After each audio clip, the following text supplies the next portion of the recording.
কোম্পানিতে অবিবাহিত কোনো কর্মী রাখা হবে না। চাকরি বাঁচাতে হলে করতে হবে বিয়ে, আর আগামী কয়েক মাসের মধ্যে বিয়ে করতে না পারলে চাকরিটাই থাকবে না। চাকরি টিকিয়ে রাখতে এমন অদ্ভুত এক শর্ত বেঁধে দিয়েছে একটি কোম্পানি। সহস্রাধিক ওই কোম্পানির এমন ঘোষণায় পড়ে গেছে হইচই। বয়স বাড়ছে কিন্তু তরুণ তরুণীরা বিয়ে করছে না, এ নিয়ে চিন্তার শেষ নেই চীন সরকারের। বিয়ের হার বাড়াতে তাই জারি করা হয়েছে নির্দেশনাও। সেই নির্দেশনায় অক্ষরে অক্ষরে পালনের সিদ্ধান্ত নিয়েছে চীনের পূর্বাঞ্চলীয় শ্যাংডং প্রদেশের সুনতিয়ান কেমিক্যাল গ্রুপ। কোম্পানিটি তার কর্মীদের জানিয়ে দিয়েছে, অবিবাহিত কিংবা ডিভোর্সি কারোরই ঠাঁই হবে না তাদের প্রতিষ্ঠানে।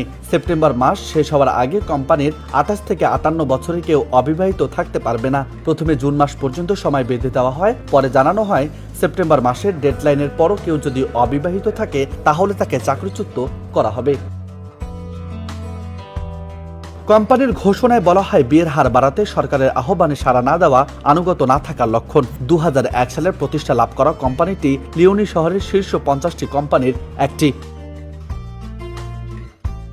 সুনতিয়ান কেমিক্যাল গ্রুপ এমন নির্দেশনা জারির পর সোশ্যাল মিডিয়ায় হইচই পড়ে যায়। পরে গেল 13 ফেব্রুয়ারি ওই প্রতিষ্ঠান পরিদর্শনে যান সরকারি কর্মকর্তারা। এরপরেই কোম্পানির পক্ষ থেকে বলা হয়, এমন নোটিশ প্রত্যাহার করা হয়েছে, আর বৈবাহিক অবস্থার উপর ভিত্তি করে কাউকে চাকরিচ্যুত করা হয়নি। কোম্পানিটির এমন নোটিশ শ্রম আইন ও শ্রম চুক্তি আইনের লঙ্ঘন বলেও জানিয়েছে একজন সরকারি কর্মকর্তা।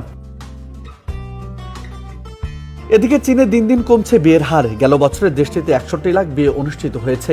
এটি আগের বছরের 76,80,000-এর চেয়ে 20.5% কম। তবে বিয়ের হার কমলেও বেড়েছে সন্তান জন্মদানের হার। 2024 সালে চীন রেকর্ড 95,40,000 নবজাতকের জন্ম হয়েছে। 2017 সালের পর এই প্রথম দেশটিতে এত শিশু জন্ম হয়েছে। নিউজ ডেস্ক, বার্তা 24।